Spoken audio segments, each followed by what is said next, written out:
নমস্কার ভক্তগণ, চলুন বড় মঙ্গলবার কী এবং এই সময় কী করা উচিত সে সম্পর্কে জেনে নিই। আজ থেকে শুরু হলো বড় মঙ্গলবার এবং শেষ হবে এই বছর জুন মাসের 10 তারিখ।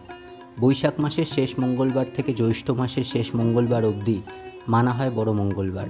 জ্যোতিষ মতে মঙ্গল অশ্লেষা নক্ষত্রতে পুরোপুরিভাবে নিজের স্থান বদল করে হারিয়ে ফেলে এবং বল হারিয়ে ফেলে, যার দরুন মঙ্গলের প্রভাব কমে যায়। অশ্লেষা থেকে মঘা নক্ষত্রে যেতে গিয়ে মঙ্গল নিজের বল পেতে থাকে। সেই সময় হনুমান দাদা এবং মা গন্ধেশ্বরীর পুজো সবচেয়ে ভালো ফল দেয়। কেন শুরু হয় এটি? এই জ্যৈষ্ঠ মাসেই হনুমান দাদা রূপ পরিবর্তন করে প্রভু রামচন্দ্রের সাথে সাক্ষাৎ হয়। আজ থেকে 400 বছর আগে অবধ রাজ্যের নবাবের ছেলে অসুস্থ হয়ে পড়ে। সেই সময় তিনি ওখানকার এক পুরনো মন্দিরে যান এবং সংকল্প নিয়ে আসেন। আসার কিছুদিন বাদে তার পুত্র ঠিক হয়ে যায় এবং সেখান থেকেই এই বড় মঙ্গলবার নিয়মিত হিন্দু এবং মুসলিম সম্প্রদায় খুব বড় করে মেনে চলে। কী করণীয়?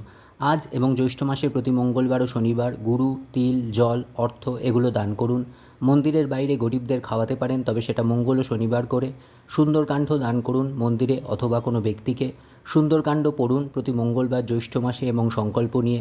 হনুমান চালিসা জ্যৈষ্ঠ মাসের মঙ্গল ও শনিবার করে মন্দিরে গিয়ে পড়ুন এবং একটি প্রদীপ আটার হোক, তিলের হোক বা ঘিয়ের হোক অথবা 11টা মোম সেখানে জ্বালিয়ে আসুন। পান, সুপারি ও তুলসী পাতা জ্যৈষ্ঠ মাসের শনিবার করে দিয়ে আসুন মন্দিরে। বড় মঙ্গলবারে যা চাইবেন তাই পাবেন, শুধু প্রতিজ্ঞা নিয়ে পড়তে হবে। হনুমান দাদা সবার উপরে কৃপা করুক, সবাই সংকট থেকে মুক্তি পাক। সংকট কাটে মিটে সব পীড়া, जो सुमेरु हनुमत बलबीरा। जय श्री राम, जय बजरंगबली।